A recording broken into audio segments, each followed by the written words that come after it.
জানো তো, মাছের মধ্যে আমার পাবদা মাছ কিন্তু ভীষণ প্রিয়। তাই আজ ও বাজার থেকে পাবদা মাছ নিয়ে এসেছিল। আজ আমি পাবদা মাছের ঝাল করেছিলাম। চলো রেসিপি স্টার্ট করি। মাছ ধুয়ে নুন হলুদ মাখিয়ে নিয়েছিলাম। তারপর কড়াইতে সরষের তেল গরম করতে দিয়েছি।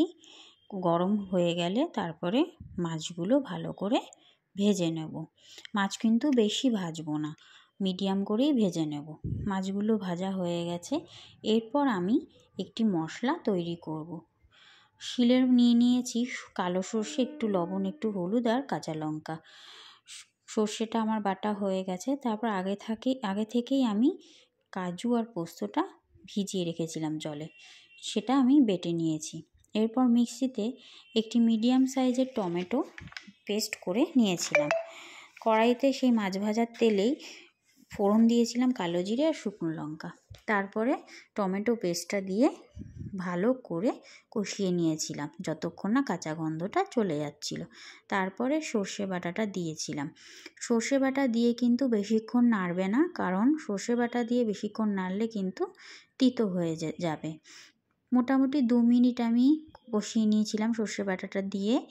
তারপরে কাজু ও পোস্ত বাটাটা দিয়ে দিয়েছিলাম। কাজু আর পোস্ত বাটাটা দিয়ে ভালো করে মিশিয়ে কষিয়ে নিয়েছিলাম মোটামুটি তেল ছেড়ে আসা পর্যন্ত মিডিয়াম ফ্লেমে যত মশলা কষাবে তত কিন্তু মশলা ভালো কষানো হবে আর স্বাদও তত বাড়বে, সে যে কোনো রান্নাই হোক না কেন। এখানে কিন্তু নুন আর হলুদটাও আমি অ্যাড করেছিলাম, কিন্তু ভিডিওতে সেটা দেখাতে ভুলে গিয়েছিলাম। যাই হোক, পরিমাণ মতো তারপরে জল দিয়ে দিয়েছিলাম। ঝোল কিন্তু এখানে বেশি হবে না, এটা একটু ঘন হবে, তাই অল্প জল দিতে হবে। তারপরে ঝোল ফুটলে ভেজে রাখা পাবদা মাছগুলো দিয়ে দিয়েছিলাম। তারপরে 2 মিনিট ফুটে যাওয়ার পর দিয়ে দিয়েছিলাম ধনেপাতা কুচি।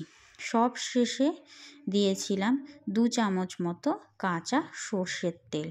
এই কাঁচা সর্ষের তেল দেওয়ার ব্যাপারটা যে আমার কি ভালো লাগে সে তোমাদের বলে বোঝাতে পারবো না। স্বাদটাই যেন অন্যরকম হয়ে যায়। তৈরি হয়ে গেল আমাদের একদম অনুষ্ঠান বাড়ির স্টাইলে সর্ষে পাবদা। ভালো লাগলে রেসিপিটি অবশ্যই শেয়ার করো। বাই।